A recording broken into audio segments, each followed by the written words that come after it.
السلام عليكم ورحمة الله وبركاته. معني wanaagsan meel kasta joogtaan oo mar kale barnaamijkii barashada daawooyinka ama farmakolojiga qaybtii 18aad. qaybtan waxay la socotaa qaybtii ka horeysay ee ku saabsaneed daawooyinka loo isticmaalo xanuunka malaariyada ama duumada hadba saa u taqaanaan. qaybtan waxaan kusoo qaadan doonaa daawada loo yaqaano chloroquine oo markaasi kamid ah daawooyinka loo isticmaalo xanuunka duumada. haddaba daawadan chloroquine brand name-keeda waxaa loogu yeeraa aralin phosphate. daawadan waxay ku timaadaa kaniini, sharoobo iyo weliba irbad. isticmaalka daawadan waxaa loo isticmaalaa sidoo kalena looga hortagaa xanuunka duumada ama malaariyada. sida la wada socono xanuunka malaariyada waxaa keena ama sababa ilma aragtida parasite-ka markaasi loogu magacaabo plasmodium oo markaasi u kala baxa 5 nooc oo kala ah plasmodium vivax, plasmodium malariae, plasmodium ovale iyo plasmodium falciparum. dhammaan waxay sababaan xanuunka malaariyada. sidoo kale bini'aadanka waxaa usoo gudbiya xanuunkan duumada kaneecada mideeda dhadiga ama nooceeda dhadiga ah ee markaasi xanuunka ama jeermiska xambaarsan. side effect sida la wada socono daawo kasta waxay leedahay waxyaabo loogu yeero side effect ama calaamado oo qofka saacadaha ugu horeeyo daawada qaato isku arko walow dadka qayb aysan isku arkin.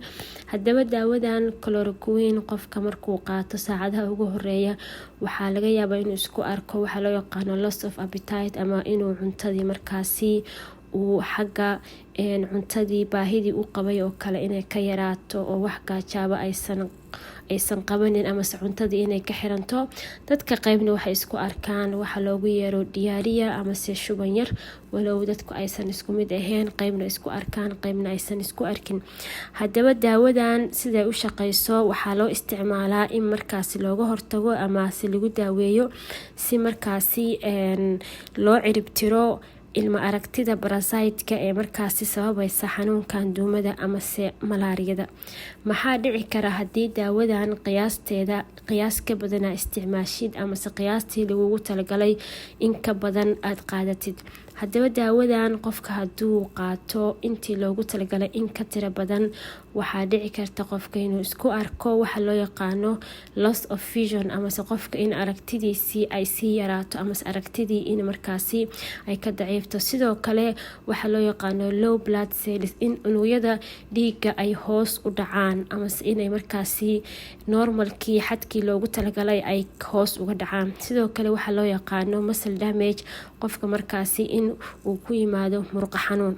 qiyaasta daawadan hadba waxay ku xiran tahay qof weyn iyo qof yarba qofka da-da uu jiro, xanuunka markaasi haya intuu la egyahay iyo weliba calaamadaha haya. sababtoo ah xanuunka duumada ama malaariyada waxay leedahay heerar kala duwan oo kasoo bilowda mild malaria oo ah malaria meel dhexaad ah oo qofka xaalad caadiya uu ku sugan yahay, moderate malaria markaasi malaria meel dhexaad ah oo qofka markaasi calaamadaha ay ka muuqdaan oo xanuunka markaasi uu markaasi laga dareemayo ama laga arkayo. sidoo kale waxa loo yaqaano severe malaria oo ah qofka markii xanuunka uu soo rito oo xaalad culus uu galo ama xaalad emergency ah oo qofka markaasi uu unugyo badan oo jirkiisa ama xubno badan oo muhiim ay markaasi ay asiibto jeermiska ama ilma aragtida loo yaqaano plasmodium.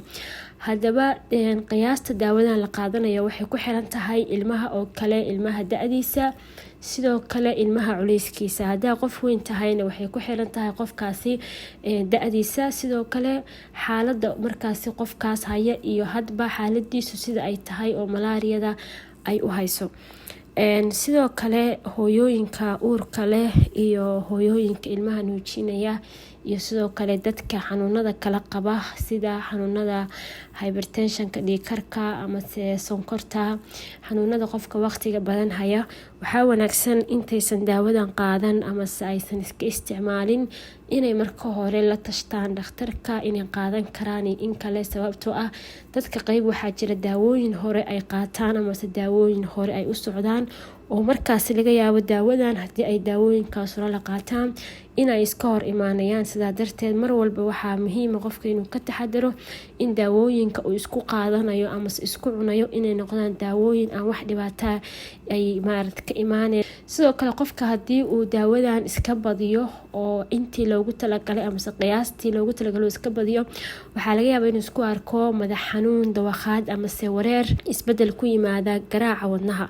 haddaba daawo kasta markii la qaadanayo waxay leedahay 4 waxyaabood oo muhiima in markaasi la ogaado oo lagu baraarugsanaado. midda koowaad waxaa loo yaqaanaa drug interaction oo ah daawo lala qaadanayo. tusaale ahaan waxaa jira daawooyin laisla qaadan karo iyo daawooyin aan laisla qaadan karin. qof waxaa jira horey xanuun u qabay oo daawooyin isticmaali jiray baa haddana gadaal xanuun kale baa qofkii ku dhacay, marka daawooyin kale haddana loo soo qoray. marka waa sababta dhakhaatiirtu markay dadka daawooyinka u qorayaan ay u weydiiyaan qofka inuu xanuun hore qabay oo daawo hore qaadan jiray in kale, sababtoo ah waxay rabaa inay hubsadaan daawadan ay qorayaan iyo qofkan hadduu daawooyin kala qaadan jiray inay iska hor imaanayaan iyo in kale. waana qodob aad iyo aad u muhiima bulshadana ay tahay inay ku baraarugsanaadaan oo aysan daawooyinka iska isticmaalin.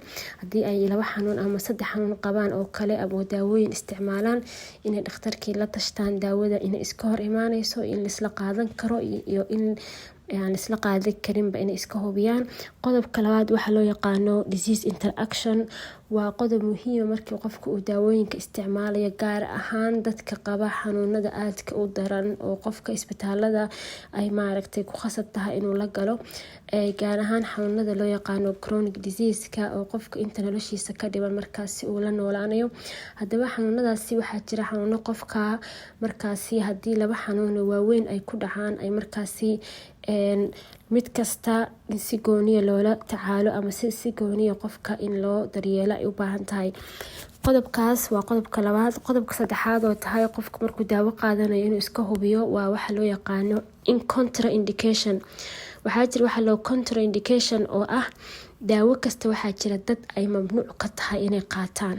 sababta ay mamnuuc uga tahayna waxaa weeye waa masalan dadkaasi inay xaalado kale oo caafimaad masalan ay qabaan. tusaale ahaan oo kale hooyada markay uurka leedahay oo kale ama markay ilmaha nuujinayso oo kale daawo kasta may qaadan karto. daawooyin waxay qaadan kartaa khaasa oo markaasi cayiman oo loo xadiday.